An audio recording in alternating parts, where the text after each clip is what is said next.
Bonjour, je suis Nicolas, créateur du site utilisersonmac.com. Je veux utiliser les quelques minutes qui viennent pour créer avec vous un livre de photos au moyen de l'app iPhoto de mon Mac. Cette application est bien entendu intégrée par défaut sur votre ordinateur Apple. Elle fait partie de la fameuse suite iLife. Et justement, son intégration la rendra sur plusieurs points beaucoup plus simple d'utilisation que les nombreuses solutions que vous devez connaître pour créer un livre de photos. C'est pour ça que je vais vous présenter cette fonction. Pour ce faire, je vais reprendre des vieilles photos de vacances et je vais en faire un livre. Je vous rassure, j'accélérerai certains passages de la création de ce livre. Mais dans tous les cas, vous verrez toutes les étapes importantes à effectuer pour pouvoir ranger vos photos dans votre bibliothèque réelle et non virtuelle. Pour commencer, je vais ouvrir iPhoto. Et je me trouve déjà dans le bon événement. Il s'appelle Descente Allier-Loire. Comme vous le voyez, ça date un peu, l'été 2005 pour être précis. J'avais à l'époque décidé de prendre mon kayak et de pagayer sur l'Allier puis la Loire. J'ai en tout 99 photos. Soit je sélectionne les photos qui m'intéressent, puis je crée mon livre, soit je ne sélectionne rien et en créant le livre, iPhoto se servira de la totalité des photos sous mes yeux. Donc les 99. Alors comme je veux toutes les utiliser, je vais directement dans la fonction Partager. Dedans, j'ai une catégorie Créer qui comprend Livre. Je clique sur cette dernière. Et je vais pouvoir commencer par choisir le type de livre et le format que je souhaite. Pour le format, vous en avez 3, avec un aperçu en temps réel. Je vais pour ma part rester sur les spirales.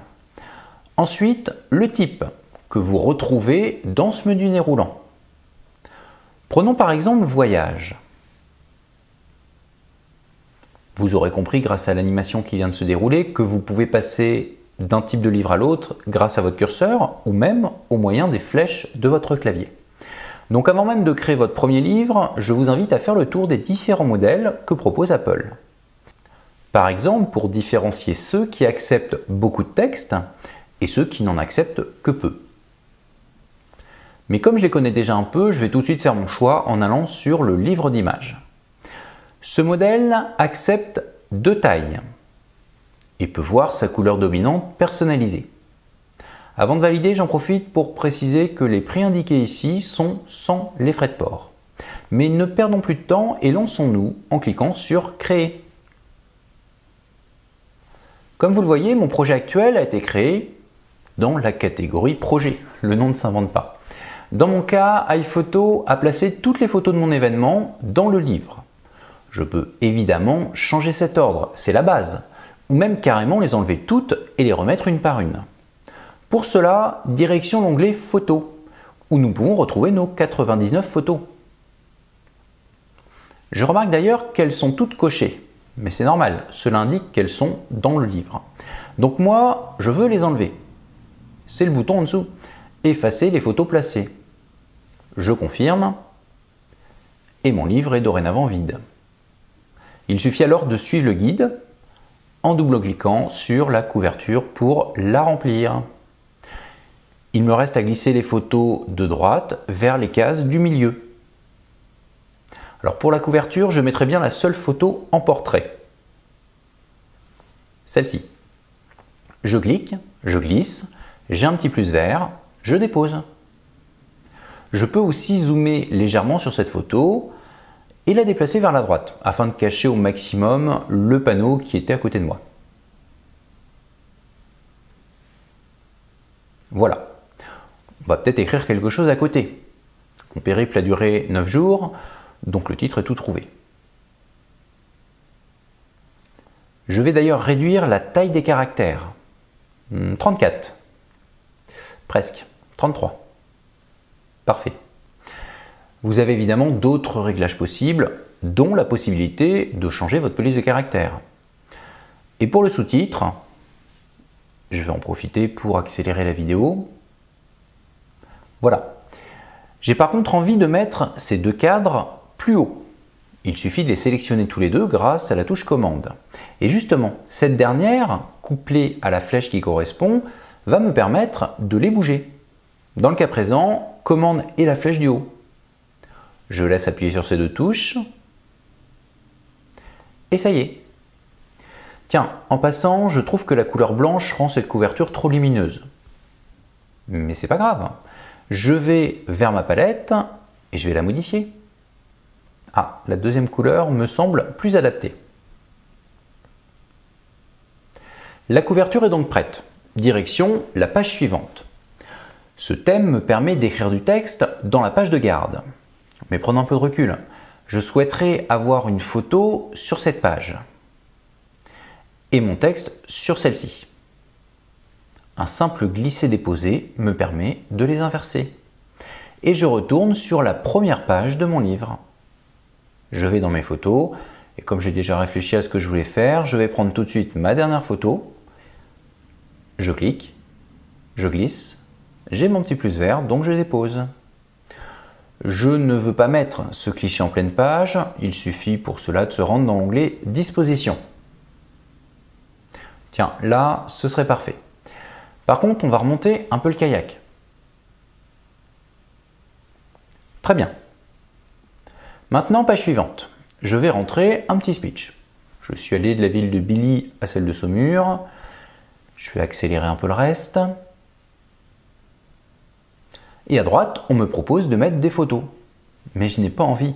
Je veux mettre une carte de France pour localiser les villes de départ et d'arrivée. Donc direction, disposition. Je suis dessus.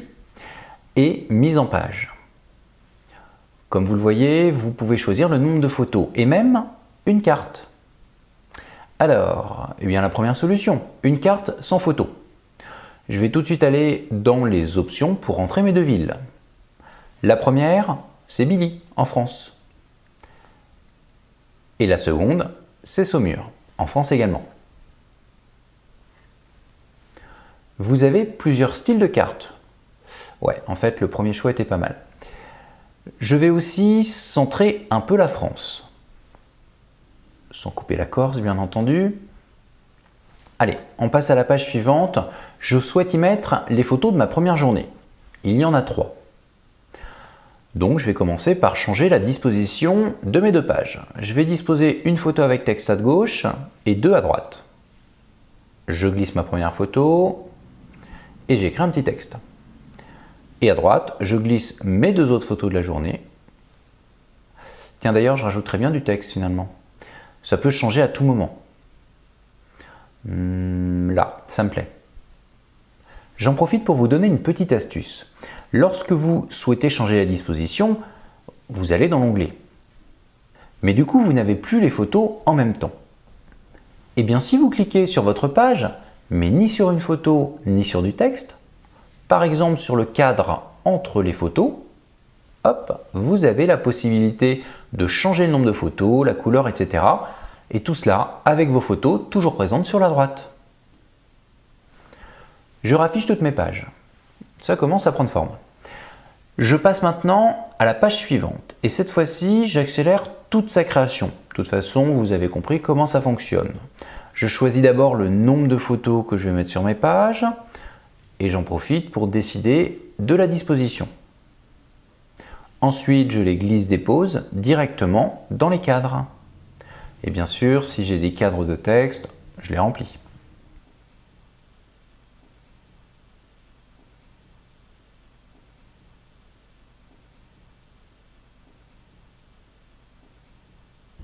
La page est prête, mais il y a 2 choses qui m'embêtent. La première, c'est la photo du haut. Elle a un peu de travers. Aucun problème. Et c'est l'avantage de réaliser son livre directement dans son logiciel photo. Je vais la sélectionner et aller sur Options. J'ai alors accès à un bouton Modifier la photo. Je me retrouve en fait directement dans la fonction Édition d'iPhoto. Alors, redresser. Ça me semble pas mal. Terminé. Il n'y a plus qu'à retourner sur le livre. C'est le bouton en haut à gauche. Et deuxième chose qui me chiffonne, c'est la photo de droite. J'aime pas trop sa balance des couleurs. Mais plutôt que de la refaire, je vais y appliquer un effet. Toujours dans Options, j'ai 3 effets. Noir et blanc, non. Sépia, non plus. Antique, oui, ça c'est très bien. Et je n'ai plus qu'à passer à la page suivante. D'ailleurs, maintenant que vous m'avez vu créer plusieurs pages, je vais peut-être directement passer à la fin, puisqu'au final, toutes les pages vont se construire de la même façon. Donc, je les affiche tous, et grâce à la magie du montage, eh bien, j'ai quasiment fini. Vous remarquerez que j'ai rajouté quelques pages afin de pouvoir caser toutes mes photos. Il ne me manque plus que le dos. Je vais y glisser cette photo, que j'aime bien, et remettre le titre de mon livre, avec un petit rajout en dessous. Et je vais également changer la couleur pour reprendre la même couleur que sur la couverture. Très bien. Dernière chose à aborder avant de finaliser, on me le demande souvent, est-ce qu'on est obligé d'avoir la pomme et la précision que ce livre a été fait sur un Mac? Non, bien sûr. Dans Options, vous avez les réglages du livre. Il y a insérer le logo Apple à la fin du livre, vous décochez et vous validez.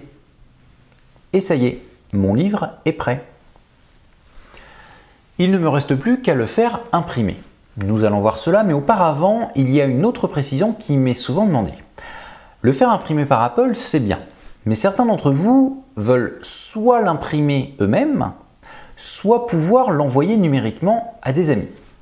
Comment faire? Eh bien, c'est très simple. Il suffit de le mettre au format PDF. Pour cela, un clic droit lorsque vous avez toutes les pages du livre sous les yeux et enregistrer le livre au format PDF. Je vais le mettre dans mes documents. 9 jours sur l'eau et j'enregistre. J'accélère exprès l'assemblage du livre. Ne soyez pas étonnés si ça prend quelques secondes de plus chez vous. Maintenant que c'est fini, je vais aller voir ce que ça donne. Et voilà mon livre au format PDF. Bon, ceci dit, un PDF, c'est sympa, mais le but de cette astuce, c'est d'avoir un vrai livre dans les mains. Donc, comment faire pour cela? Il suffit de cliquer sur « Acheter le livre ». Je ne vais en prendre qu'un seul et il vous est demandé de rentrer votre Apple ID. Souvenez-vous, c'est ce que l'on a créé dans l'astuce précédente. Sauf que dans cette astuce numéro 18, je vous ai montré comment créer un compte iTunes sans carte bancaire. Donc s'il n'y a pas de carte de paiement associée à votre compte iTunes, il faudra en rajouter une. Je vais pour ma part rentrer mon identifiant Apple personnel. Je me connecte et il n'y a plus qu'à rentrer les informations de livraison. On continue. Et maintenant, les informations de paiement. Donc carte bancaire en perspective.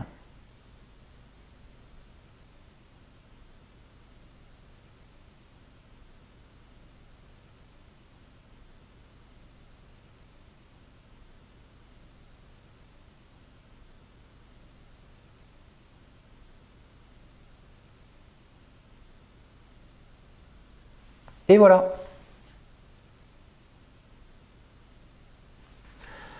Il n'y a plus qu'à attendre quelques jours et vous recevrez votre livre directement chez vous.